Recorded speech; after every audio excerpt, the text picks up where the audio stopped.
ये बिश्नोई को तो आप लोग जानते ही होंगे, ये किसी पहचान के मुताज नहीं है। लेकिन अब मैं आपको भोजपुरी इंडस्ट्री के सबसे सस्ते बिश्नोई को दिखाती हूँ, जिन्हें देखकर आप चौंक जाओगे। लेकिन वीडियो में आगे बढ़ने से पहले आप मेरे वीडियो को लाइक कर दीजिए। मेरी शक्ल और आवाज़ इतनी भी बुरी नहीं है।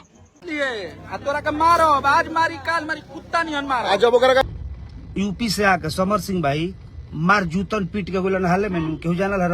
तो देखा आपने, मैं सही बोल रही थी ना।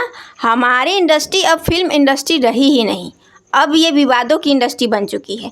यहाँ फिल्म और गानों से ज़्यादा विवादें ट्रेंडिंग में रहती हैं।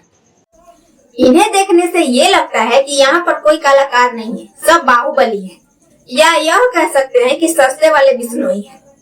जब तक भोजपुरी इंडस्ट्री से लाइव आने वाला सिस्टम खत्म नहीं होगा, तब तक यहाँ का विवाद खत्म नहीं होगा। और इनके बीच में फंसता कौन है? तो बेचारा ऑडियंस, जो कमेंट सेक्शन में जाकर एक दूसरे को गाली देते रहते हैं।